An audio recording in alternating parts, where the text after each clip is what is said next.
Aujourd'hui, pour la première fois de ma vie, j'ai été dans une soirée de karaoké, plutôt un après-midi. Karaoké? Ouais, je me suis amusé. J'ai pris des morceaux qui étaient particulièrement vite, comme Cauchemar de Robert Charlebois. On veut un extrait. Pour le... On veut un Hein? extrait de Cauchemar. Cauchemar, c'est ah oui, le mot Albert, le petit château whisky blanc. Ah oui, le mot Albert, c'était à moi, t'as fait autant, tout est au Québec. Tout est OK dans la santé, voyons, qu'est-ce que j'ai? Tout est OK dans bonne santé, moi je suis raqué mal à manger, si tu peux pas, ben oui, c'est pas tellement que moi le Cauchemar, mauvais sort. C'est pour ça que c'est un tout loin dans le bord.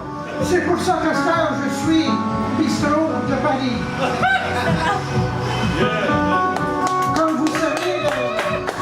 Comme vous savez, la chaleur est maintenant parmi nous. Alors, justement, aujourd'hui, j'ai imprimé ce texte-là. Ça s'intitule Essential Story. Est-ce que c'est trop fort? Si vous êtes un fétichiste des dessous de bras, c'est le carnaval. Sinon, pour les gens de taille moyenne et réduite, c'est un calvaire nauséabond, en droite ligne avec des aisselles ruisselantes, empestant le Ouistiti, qui vous attend dans le monstre en fer blanc, aux heures de grande affluence. Je viens de subir un éprouvant chemin de croix, le nez dans les poils d'une enchanteresse, totalisant un quart de tonne. Ah, quel bonheur que toutes ces filles en débardeur, luisantes de sudation et qui ne portent pas de déodorant. J'ai besoin de payer pour voyager. C'est la jungle à la portée de vos narines. Pourquoi là? Il suffit d'acheter un billet de métro ou de vous tenir à la sortie et d'attendre les plus odorants. Pour les fétichistes des aisselles, l'été est une fête, un engouement carrousel.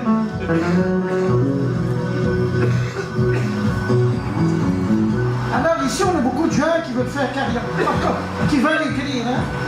Vous écrivez? Vous voulez être publié, hein? Ouais. Le voulez-vous vraiment? Armez-vous d'un manuscrit en béton armé et d'un capital patience de quelques années.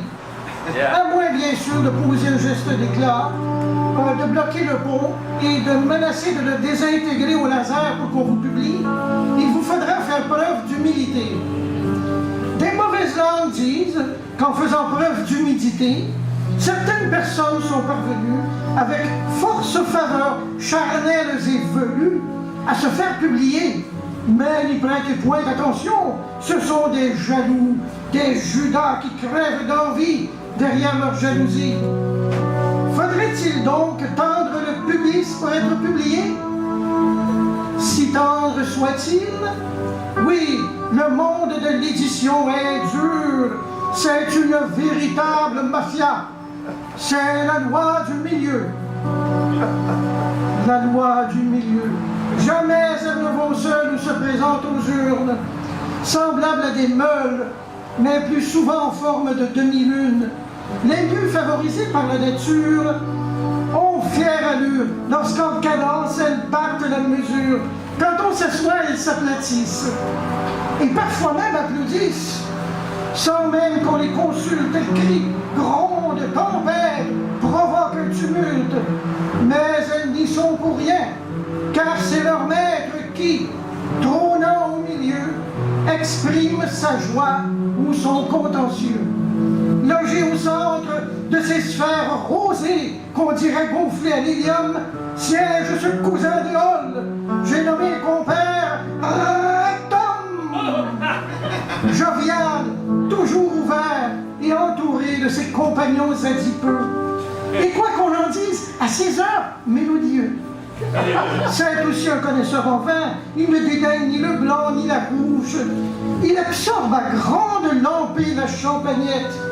Mais son plus grand plaisir, c'est de taquiner la rosette. Malgré ses airs fendants, il ne se prend pas pour un autre. Il n'abandonnerait pour rien au monde ses vaillants apôtres. À ceux qui souffrent des lendemains de veille, il apporte joie et allégresse, car c'est lui le portier des fesses. De tout temps, il a fait des heureux. C'est lui qui régit la loi du milieu. Oh, mierda! Alors, deux petits textes tirés du steak haché. Le premier s'intitule Haché, c'est haché. Prise 1. Se tuer à fouiller son imaginaire en archéologue stationnaire. Penny à mettre sur papier les fruits de ses remue-ménages. Puis, dans un élan d'espoir, envoyer son texte à l'abattoir. Vous connaissez? Comme un pauvre timbré par courrier recommandé ou express qui coûte la peau des fesses. Le destinataire, sourire en coin, ouvre l'enveloppe, jette un œil au manuscrit et hop! Sans remords ni malaise, l'envoie valser dans la filière 13. Évidemment, je vous souhaite pas ça. Haché, c'est haché, prise 2. Se tuer à présenter sa prose devant un public en état d'overdose. Peiner à réciter ses vers devant des poivreaux qui lèvent leur verre. Avec pour tout public une bavardée condescendante clique qui applaudit distraitement lorsque votre clapet fait silence.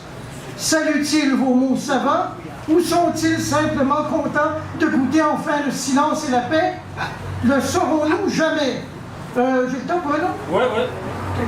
Les muses sont protéiformes, intemporelles, insaisissables et imprévisibles. Donc le prochain s'intitule « Si tu t'appelais Bukowski ». J'écris pour ne pas tuer, clamait Denis Vanier. Et Buck, lui, pourquoi écrivait-il? Boire jusqu'à en crever, mais en recherchant l'immortalité. Un suicide à 2 volets. Chanter l'absurde a cappella. Beuverie roulette russe. À différentes enseignes. Ad nauseam. Camarades Smirnoff, mettez-vous au boulot et très bientôt votre cas sera réglé.